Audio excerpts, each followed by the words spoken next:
लंबे समय से जिन 27 सीटों पर उपचुनाव को लेकर अटकलें बनी हुई हैं, अब चुनाव आयोग की तैयारियों को देखकर ये माना जा रहा है कि ये उपचुनाव जल्द ही अक्टूबर में हो सकते हैं। नमस्कार, मैं हूं अदिति, आप देख रहे हैं एमपी न्यूज। जी हां, जिन उपचुनाव को लेकर लंबे समय से अटकलें जारी है, अब ये माना जा रहा है चुनाव आयोग की तैयारियों को देखते हुए कि ये उपचुनाव अब जल्द ही अक्टूबर माह में हो सकते हैं। हमारी साथी नम्रता हमसे जुड़ी हुई है, तमाम जानकारियां जानेंगे हमारी साथी नम्रता से। नम्रता, लंबे समय से देखा जा रहा था मंत्रिमंडल विस्तार, विभागों के बंटवारे को लेकर ये जितनी भी टाल मटोल और देरी हुई, उसके बाद उपचुनाव को लेकर भी काफी देरी हो रही है, लेकिन अब तैयारियों को देखते हुए माना जा रहा है कि उपचुनाव जल्द ही अक्टूबर में हो सकते हैं। क्या है इससे जुड़ी तमाम जानकारी? जी हाँ, बिल्कुल। जब से मध्य प्रदेश में 15 माह की कांग्रेस सरकार गिरी और फिर से भाजपा सरकार बनी, तभी से लगातार उपचुनाव को लेकर तैयारियों का सिलसिला तो शुरू था ही, और अब चुनाव आयोग की तैयारियों को देखकर ये लग रहा है कि अब अक्टूबर माह में चुनाव हो सकते हैं, क्योंकि चुनाव आयोग ने अपनी तैयारियां तेज कर दी हैं और अब पूरी भी हो चुकी हैं। चुनाव आयोग की तैयारियां करीब करीब पूरी हो गई हैं। अधिकारियों की ट्रेनिंग सेशन शुरू हो गया है। जो आयोग की बात करें तो रिटर्निंग अधिकारी और एआरओ की ट्रेनिंग दे रहा है आयोग। वर्चुअल बैठकों का दौर शुरू हो चुका है, रैलियों का दौर शुरू हो चुका है। हालांकि पहले जैसी बात अब नहीं है, क्योंकि कोरोना महामारी का दौर है और इसमें पूरी सावधानी रखने की बेहद आवश्यकता है, और इसीलिए हर कोई पूरी सावधानी के साथ चुनाव की तैयारियां भी कर रहा है। वोटरों के पास तो जा रहा है, लेकिन वो भी पूरी सावधानी के साथ।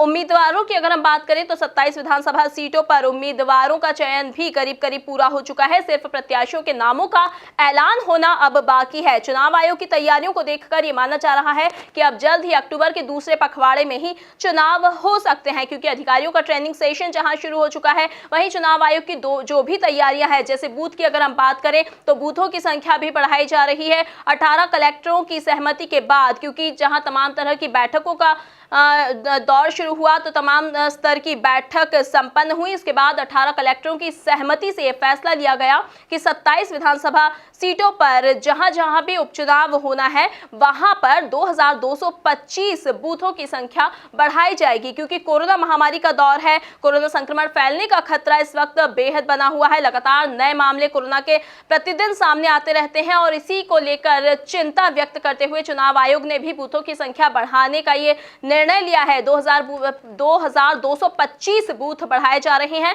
ताकि कम से कम वोटरों की संख्या एक एक बूथ पर रहे।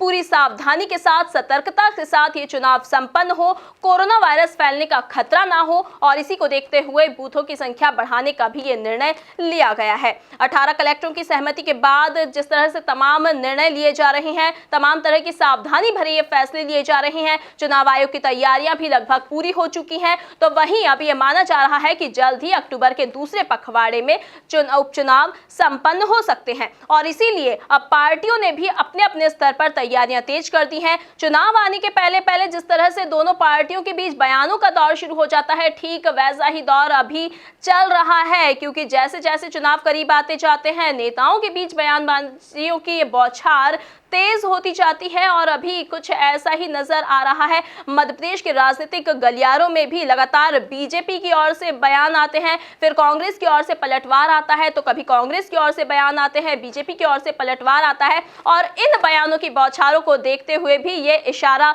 साफ है कि उपचुनाव भाई करीब आ चुके हैं।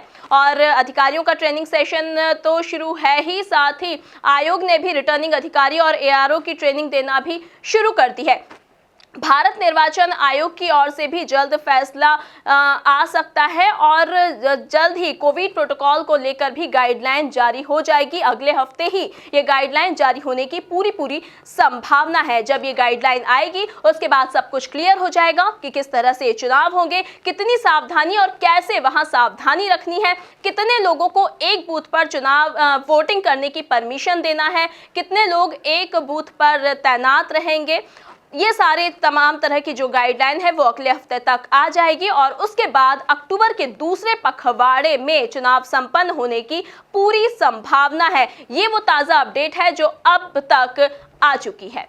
बिल्कुल नम्रता, इस बार का जो उपचुनाव होगा, हालांकि हम जैसे साल की शुरुआत से ही देखते आ रहे हैं कि जो राजनीति में एक लगातार ट्विस्ट देखा जा रहा है। साल की शुरुआत से ही पहले कांग्रेस थी सत्ता में, फिर बीजेपी ने सत्ता पलट करके बीजेपी सत्ता में आ गई। उसके बाद मंत्रिमंडल विस्तार को लेकर काफी ट्विस्ट देखने को मिले, जिसके बाद विभागों के बंटवारे को भी लेकर काफी ट्विस्ट देखने को मिले। तो अब ये जिस प्रकार से उपचुनाव होंगे, क्योंकि कोरोना महामारी के बीच ये उपचुनाव होने हैं, तो ये देखना काफी इंटरेस्टिंग होगा कि उपचुनाव किस प्रकार से कराए जाते हैं और इन उपचुनावों का क्या नतीजा होता है। तमाम जानकारियों के लिए नम्रता धन्यवाद। ये थी उपचुनाव से जुड़ी हुई तमाम खास जानकारी, और भी तमाम जानकारियां जो भी होंगी उपचुनाव से जुड़ी हुई आप तक पहुंचाते रहेंगे। तब तक के लिए देखते रहिए एमपी न्यूज। एमपी की नब्ज, एमपी का हाल, मध्य प्रदेश की हर खबर एमपी न्यूज टीवी के साथ। लगातार खबरों के लिए सब्सक्राइब करें हमारा YouTube channel MP news TV. Latest updates के लिए बेल आइकन दबाना जरा भी न भूलें।